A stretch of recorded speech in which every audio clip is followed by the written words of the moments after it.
नमस्कार मु रेणुआ नायक मो चैनल मो रोषे को आपण को स्वागत।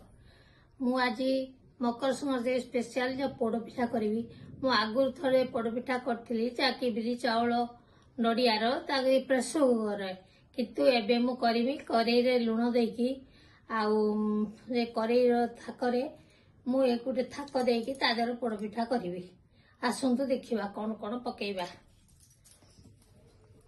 मु चाउल 200 ग्राम नहीं ताको बाटिकी प्रेसर रखी आ नड़िया रखी गोटे छोटे नड़िया किसी पकेबा।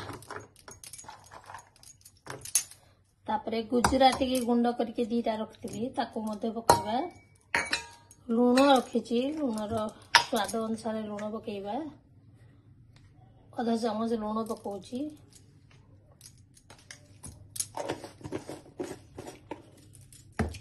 खाइबा सोडा टिके पकाउची कहीं ना कड़ई रखी तो खाइबा सोडा टिके पकेले भल बेकिंग हम।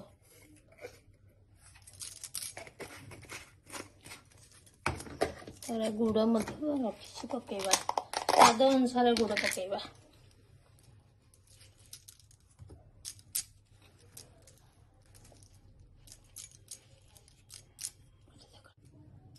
मु 150 ग्राम गुड़ देची आउ 1/4 चामच जाके छोट चामच रे मु एथरे पकेची जाके खाइबा सोडा एको लुण मधे आधा चामच देची। ए चामच रो 150 ग्राम गुड़ नेची सब गोले की तापरे आमे कड़ई रे बसेबा।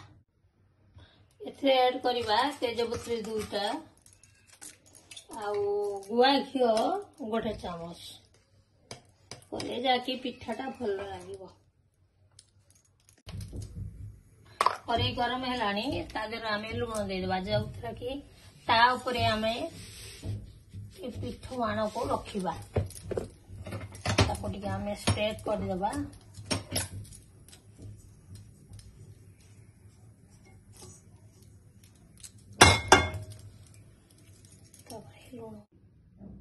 देखु ये लुणटा गरम है मुई पिठो आनटा को बसई दउची तार 20 रु 25 मिनिट भितर आमे बंद करिबा। देखिबा मझिर कौन हेछि।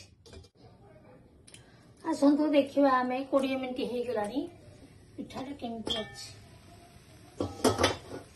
ए देखंतु पिठा प्राय हे आसलानी आ 5 मिनिट भितर हे जिवो तापरे आमे याको बंद कर दबा। आमे एबे देखिबा हलानी कि कोन देखंतु एबे हे गलानी आमे एबे गैस बंद कर दबा। एबे ठंडा आबा को हमकु 15 रु 20 मिनिट लागिवो। एबे ताको ले दबा। ए लुण रोइला ताको पुनी केते बळे आमे कोनोसी करले पिठा किबा पोड़ो ताम यूज करिबा।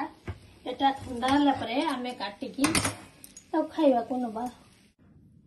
देखंतु आगपट केमती नरम हेची पछपट केमती टाण हेची। एमती पोड़पिठा कले बहुत भल लागिवो। ए परि भाबे आपण पोड़पिठा करिवे। गाँव रे जेमती चुली रो पोड़पिठा करंते किंतु आमे चुली तो एठी पाइबानी।